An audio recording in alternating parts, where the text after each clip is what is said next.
Hey everybody, and welcome to the latest edition of the Serie Chronicles Q&A podcast, dropping into your inbox hopefully on a Friday.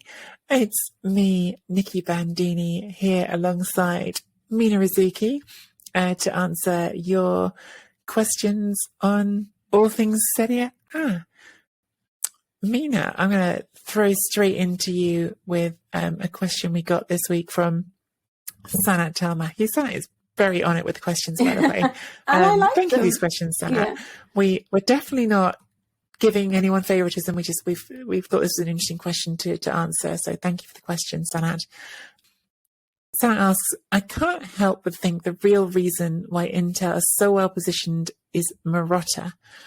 The team would have imploded with anyone else at the helm this summer. Do you think, Mina, the CEO is even more important than the coach in modern day football? I don't think he's more important than the coach, but I would say that I would divide it evenly between coach and management team as a whole. I think that it's important to have a great scout, and I think it's important to have somebody who is in charge of finances and in charge of strategic planning. And that means that there's always a plan A, a plan B, a plan C, because things happen and you need to be prepared. So if a certain coach is not going the way that you imagine to, or he decides to leave, or something happens and your plans are dumped out of the window, then we have to make sure that you have a backup to all of that and you have good ideas and you know how to negotiate so that the balances are all in check and that you're not overextended. And I think that Juventus certainly saw the difference when they had Marotta in charge and then decided to think big and give it to, well, I guess, Nedved and Paratici. And things started to change because on a financial level, obviously, they were not as well equipped as Marotta in handling the finances and ensuring everything was well balanced. Juventus have been overextended, but I don't want to just blame them because there was a pandemic. But I think in general, it's about there's so much. With Marotta, I want to explain that when he does bring in players, he negotiates so well on a financial level.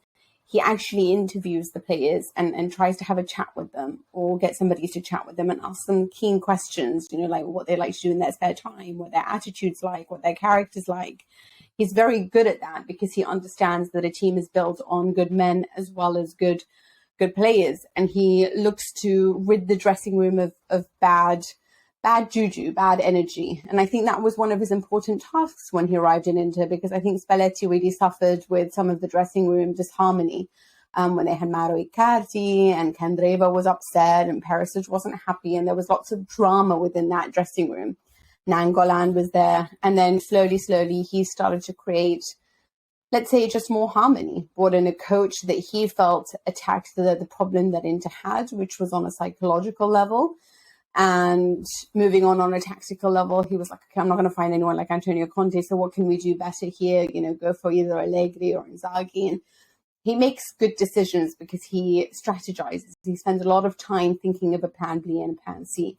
And if you wonder how important that is, a lot of what PSG are going through is not because they don't have a good manager or good players. It's because they don't have a good management team.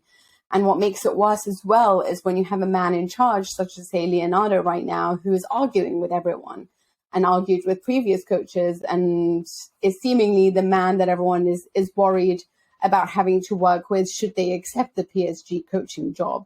So I think that has a huge, let's say, it has a huge impact on your club to have a good director. But I don't think it's just having a good CEO, it's having a good management in general.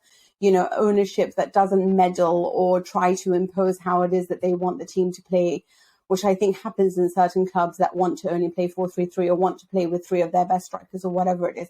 It is about knowing what your limits are. It's about sharing the duties and understanding who gets to make certain decisions and allowing those people to make that decision. It's about having, for example, Milan, Maldini, who's there, who talks to the youngsters, and then Gazidis, who's there, who takes care of the finances. And there's a genuine harmony there. There's an understanding of who deals with what. And the players feel protected, the coach feels protected, and there is a genuine respect being shown to every member. So it's not about having just one great manager or one great coach. It's about a team that is in unison and that works well together. Jose Mourinho really enjoyed working with Branca, his sporting director, and trusted his choices when he chose, for example, Lucio to come in as a defender. And Marotta and Paratici had a wonderful working relationship once upon a time, because one of them understood the sporting level and how to scout great players, and the other understood the other side of it, which was the finances involved, the man involved behind the talent, And you need to create that on every level, within the dressing room and upstairs in the management level too. So I would say just as important. Yeah, I think I agree with most of what you just said there. I mean, maybe all of what you just said there. I think it's really important, like, point about it's not just about one individual, because actually this idea of a CEO for the sort of football area, I think that's quite new, isn't it? Like, a lot of teams don't even necessarily have that role. We've gone from having sporting directors and football directors to this sort of extra, the bigger clubs you've seen this sort of carving out of CEO roles, sometimes even more than one CEO role, with one with responsibility for the football area and one for other areas. And it's the language and the terminology of it can vary from one club to another. And for instance, at Milan, you've got Ivan Gazidis, who's the CEO and has a very important role there. But I think you could say that Paolo Maldini, who's the technical director, has had a really prominent role in terms of just helping the club to find a new direction. Actually, I think the club was rudderless for quite a long time post Silvio Berlusconi, partly because you have, in one case, just an absolute chancer coming in and taking over the club from what it seemed like. But for sure, having a directorial team who are all on the same page, I think often you see the best ones do find that blend of business people and football people and bring them together. Sometimes, again, in Maldini's case, someone who's got like a history with the club can be helpful, but it doesn't need to be that. You just really need to have, however you structure it, people with clear responsibilities and an ability to work together and collaborate on things. But I think that, funnily enough, that idea of the importance of directors is much more sort of long-standing and long accepted in Italy than it is in some other countries, certainly than England. Because in England, certainly I grew up, Mina, with this idea of like the prototypical manager, the best manager in England was Sir Alex Ferguson, who did everything and was this overarching power figure who drove so much of Manchester United's identity as a club. Whereas in Italy, it's even sort of in the language, the word that is most often used to describe an Italian football manager is allenatore. Allenatore literally means trainer. So your job is to train, and someone else will worry about big ideas and strategy. And look, that varies from club to club, and there are clubs that give their managers more. Like Gasperini has always been within Italy. The Italian Ferguson, in fact, has been one of his nicknames, and he gets more sort of close control there. But yeah, to bring it back to the example of Milan, Pioli, when you talk to him, he talks very specifically about what his job is, or at least he told me this when I had the opportunity to sit down with him recently. He has this very specific idea of his job as a man manager, and even within management, he's got people who are helping him with parts of it. So he's got analysts who help him with tactics, who help him to see the right sort of formations on the pitch. His job is man training, individual training. And I think that nowadays is actually quite common all across European football, because it turns out that all these jobs are very important, complicated jobs, and having individual people to do them well, who can do their area well, makes a big difference. And there's no question in my mind, to sort of answer the specifics of Sanat's question, there's no question in my mind that Marotta is a huge part of the Inter success story over the last 2 years. And of course, part of that also ties to, while they were there together, his personal relationship with Antonio Conte, because they did have a working relationship going back to their time at Juventus. And those dynamics worked.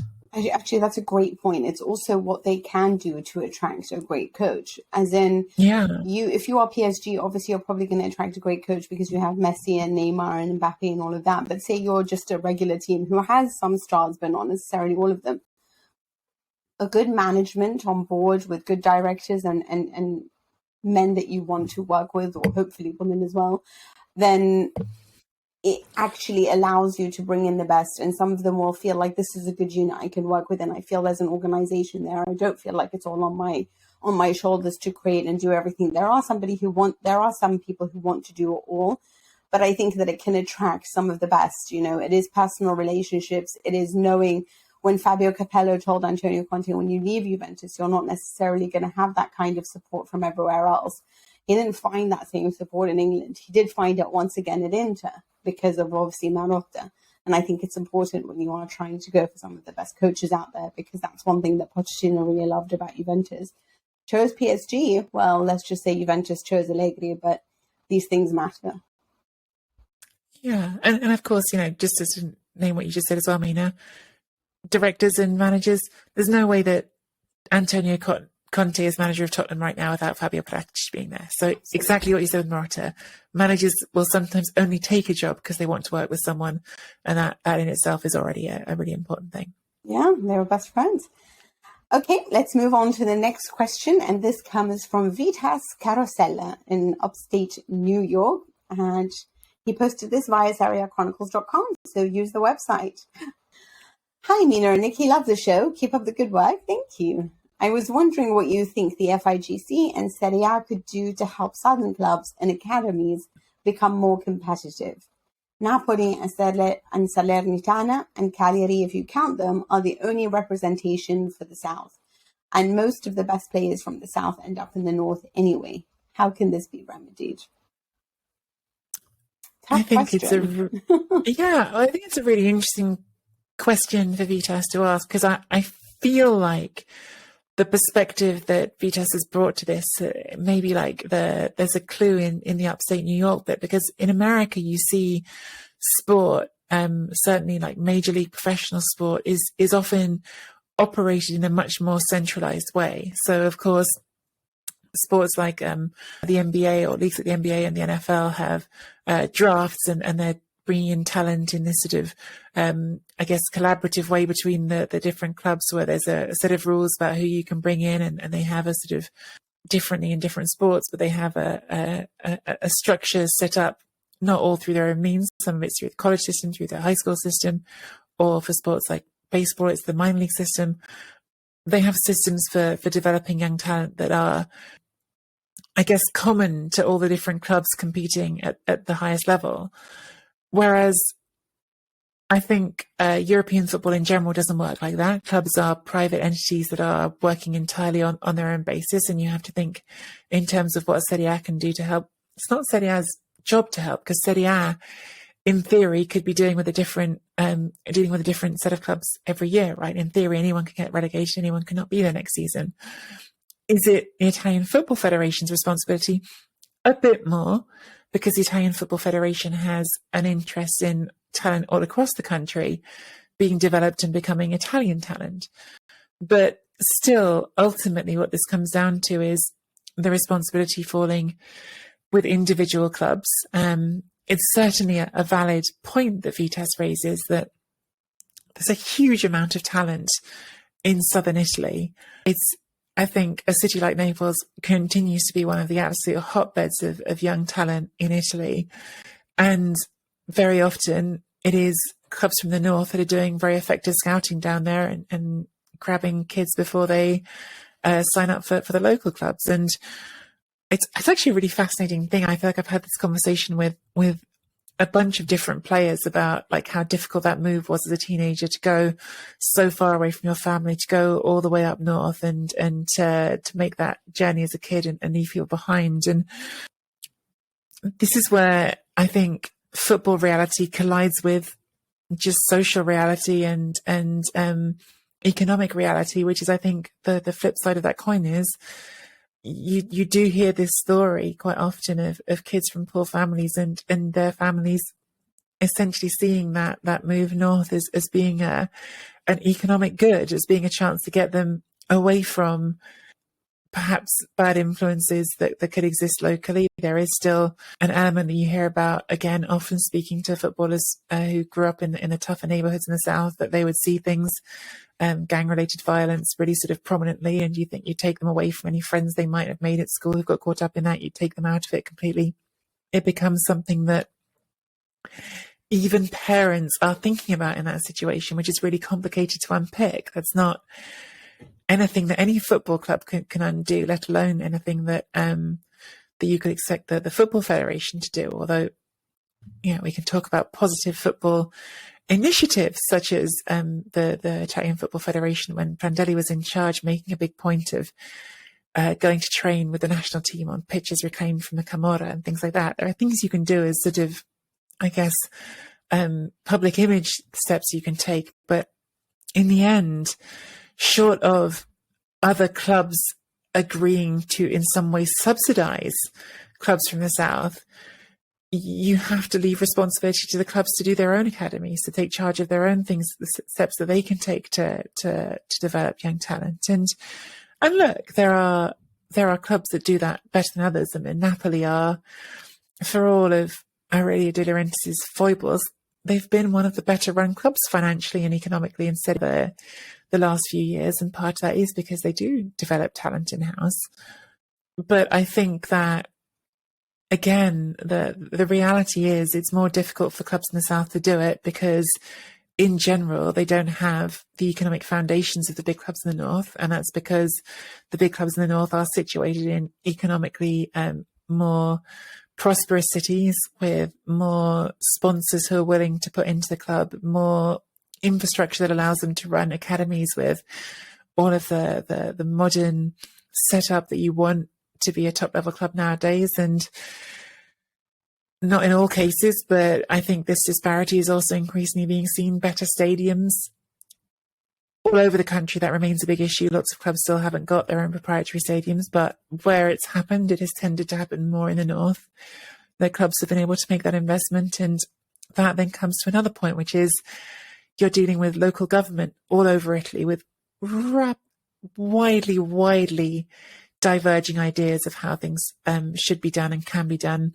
You look at even Rome, which is obviously a huge city economically itself, not a poor city, but the realities of local bureaucracy there have prevented Roma, under a succession of owners, from breaking ground on a stadium, even with significant money behind them.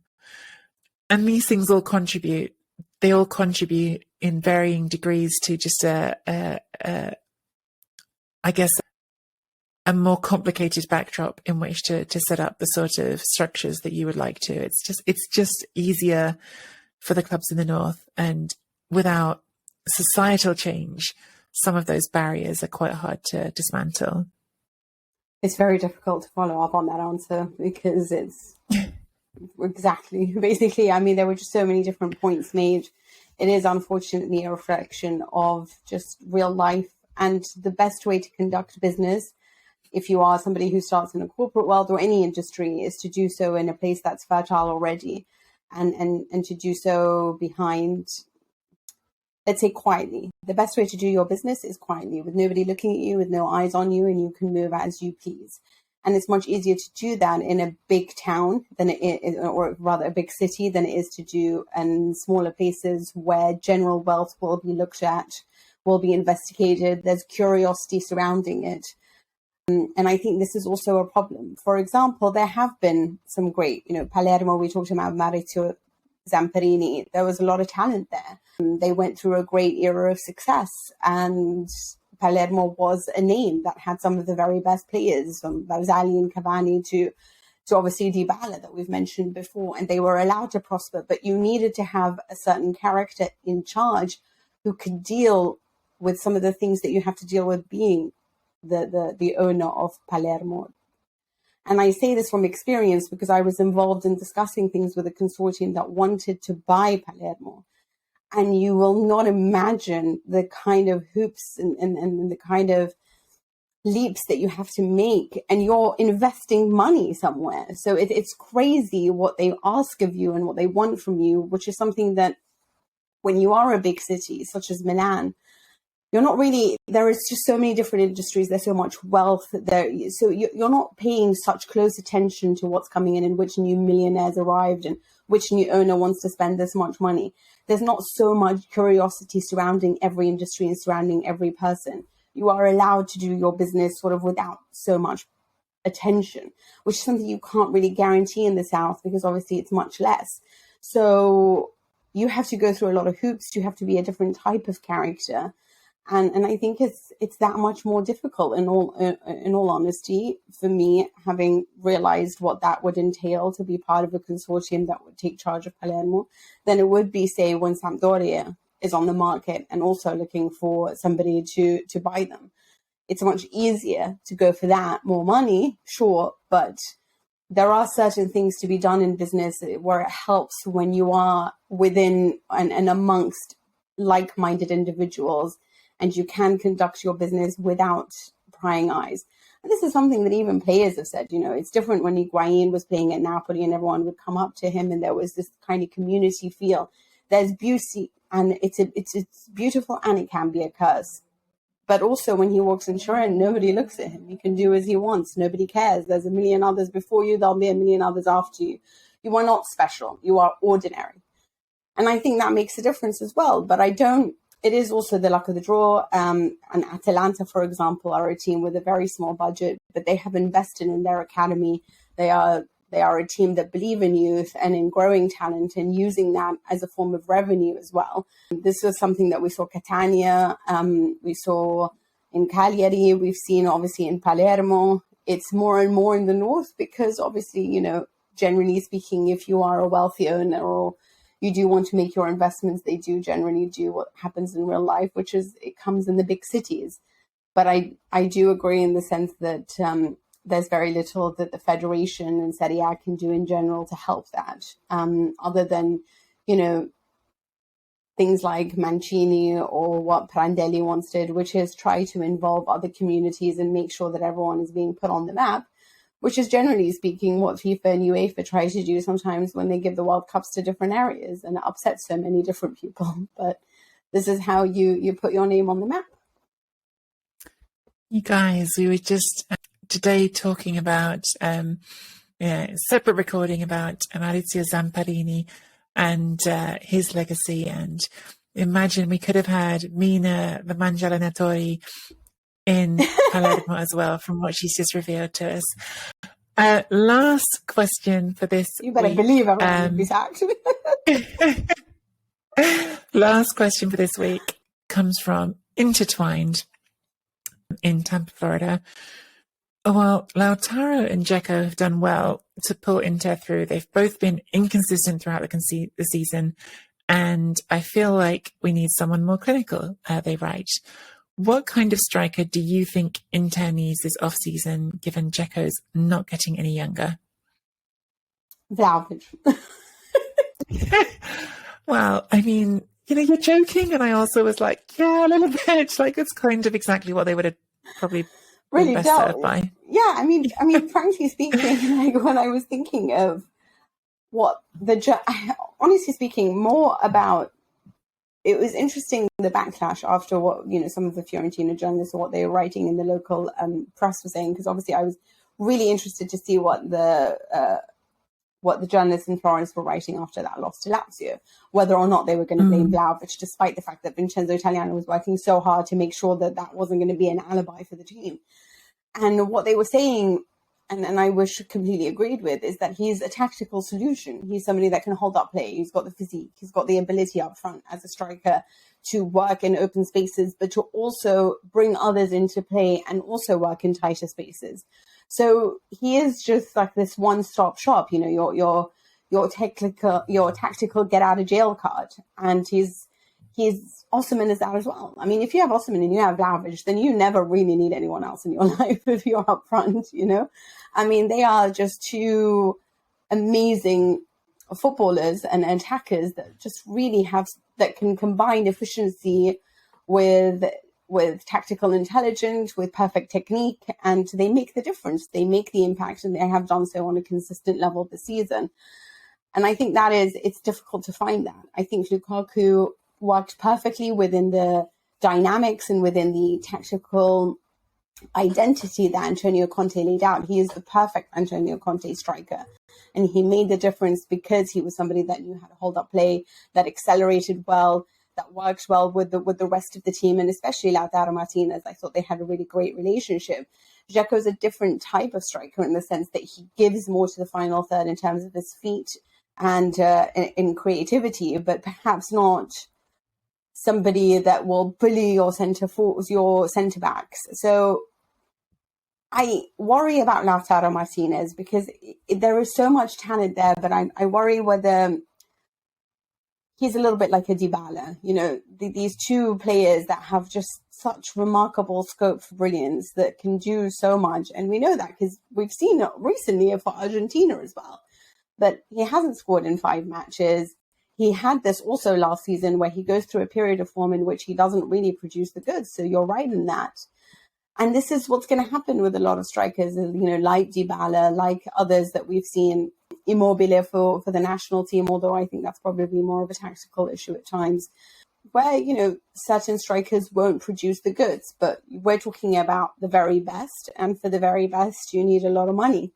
So if I could choose, then yeah, Haaland, Osimhen, Vlahovic, certainly one of these would make the difference. But I think on the whole, this isn't really something I'm worried about. I know it's being written out a lot in the newspapers. You know, Gazzetta was moaning about the fact that, you know, the two haven't scored together for 4 months now and one, you know, in a match. You don't need both of them to score in a match for them to make a difference. What is so beautiful about Inter is that they do have so many different goal scorers, that they can punish you through the middle or on the flanks, that they do have players like Perisic and Barella and Brozovic and Çalhanoğlu who can do things from set pieces and open play through the middle, out wide, you know, with a header or a perfect flick.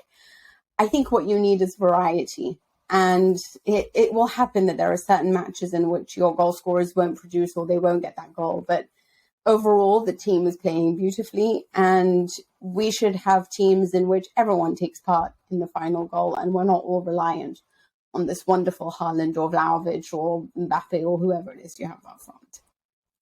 Yeah, it's interesting. Like I've had this before with Lautaro, where like I feel like people, when he was first showing up at Inter, he got described a lot as a number 10, and obviously playing alongside Lukaku, he did take the deeper lying positions more of the time, and I think his partnership with Lukaku was a very good one. So that dynamic certainly can work, and so yes, put him alongside a classic number 9, and I can see how that works. Having said that, you know, you alluded to Argentina, Mina, and in Argentina, he almost always plays as the central in a trident, in a 3.